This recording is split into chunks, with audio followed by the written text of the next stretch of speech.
Hello అండి, welcome back to our channel. ఈరోజు మన వీడియోలో వచ్చేసి పప్పులతో పని లేకోకుండా చాలా ఈజీగా 10 నిమిషాల్లో చేసుకోగలిగే గారెలండి. మరమరాలతో గారెలు అయితే చేస్తున్నాను. ఈ గారెలు చాలా ఈజీగా అప్పటికప్పుడు చేసేసుకోవచ్చు.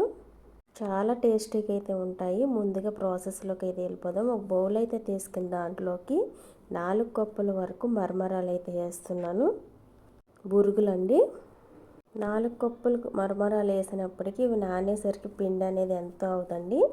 ఎక్కువ క్వాంటిటీలో వేసుకోవాలనుకుంటే చూసుకుని అయితే వేసుకోండి. ఇప్పుడు వీటిలో వాటర్ అయితే పోసేసి వాటర్లోకి మరమరాలు ములగనివ్వాలి. ఒక 5 నిమిషాల పాటు వాటర్లో ఉంచేసి మరమరాలు నానబెట్టుకోవాలి.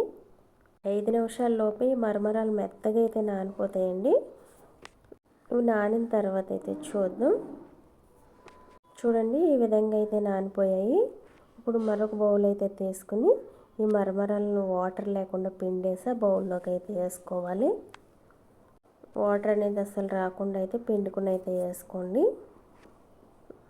ఇలా వేసేసిన తర్వాత ఇప్పుడు ఈ మరమరాల్ని చేతితో మెదుపుతూ మెత్తగా అయితే చేయండి. మరీ మెత్తటి పిండిలాగా అయిపోవాల్సిన అవసరం కూడా లేదు.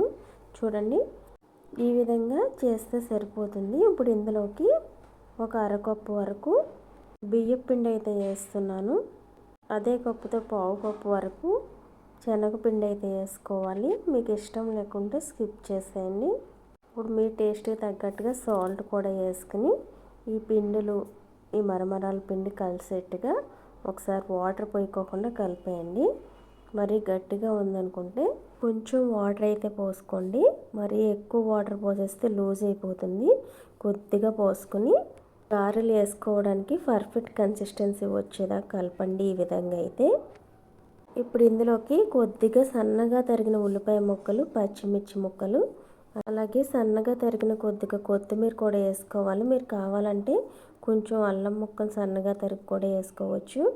అలాగే కొద్దిగా జీలకర్ర కూడా వేసుకోవాలి. ఇవన్నీ వేసిన తర్వాత మొత్తం మిక్స్ అయ్యేలాగైతే కలిపేయాలి. చూడండి, ఈ విధంగా కలిపేసిన తర్వాత ఇప్పుడైతే గారెల కింద అయితే ఒత్తేసుకోవడము. మనం ఏ సైజెస్లో గారెలు వేయాలనుకుంటున్నామో చూసుకుని ఇలా పిండిని అయితే తీసుకుని బాల్ కింద అయితే చేసేసి చేతితో కానీ కవర్తో కానీ క్లాత్తో కానీ మీకు ఏ విధంగా వస్తే ఆ విధంగా గారెల కింద అయితే ఒత్తేసుకోండి. ఇలా పిండి అంతటిని ఒత్తేసుకుని ముందుగానే ఒక ప్లేట్లో అయితే పెట్టేసుకోండి. ఈజీగా అయితే వేసేసుకోవచ్చు. ఇప్పుడు స్టవ్ ఆన్ చేసి ఒక కడాయి అయితే పెట్టి డీప్ ఫ్రై సరిపడా ఆయిల్ అయితే పోయాలి.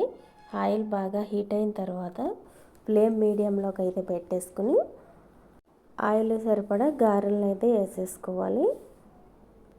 వేసిన వెంటనే టర్న్ చేయకుండా 2 నిమిషాల పాటు గారెలను అయితే డీప్ ఫ్రై చేసిన తర్వాత రెండో వైపుకి అయితే టర్న్ చేయండి. ఫ్లేమ్ మీడియంలో పెట్టి డీప్ ఫ్రై చేసుకోండి. లోపల వరకు గారె చక్కగా ఉడుకుతుందండి. పైన క్రిస్పీగా లోపల బాగా ఉడుకుతాయి. చూడండి, ఈ విధంగా మంచి కలర్లోకి వచ్చి ఫ్రై అయిన తర్వాత తీసేసుకోవడమే. అలాగే మిగిలిన ఒత్తిన గారెలను కూడా ఆయిల్లోకి అయితే వేసేసి డీప్ ఫ్రై చేసేస్తున్నాను. ఇలా చాలా ఈజీగా అయితే చేసేసుకోవచ్చండి. 10 నిమిషాల్లో గారెలు అయితే రెడీ అయిపోతాయి. చాలా టేస్టీగా కూడా ఉంటాయి. మినపప్పులు నానబెట్టి కడిగి రుబ్బి పని లేకుండా చాలా ఈజీగా టేస్టీగా అయితే ఇలా 10 నిమిషాల్లో గారెలను అయితే చేసేసుకోవచ్చు.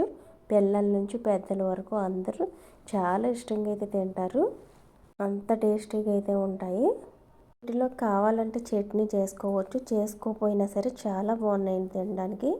ఈ రెసిపీ మీకు నచ్చినట్లయితే ఈ వీడియోకి ఒక లైక్ చేయండి, సబ్స్క్రైబ్ చేసుకోండి.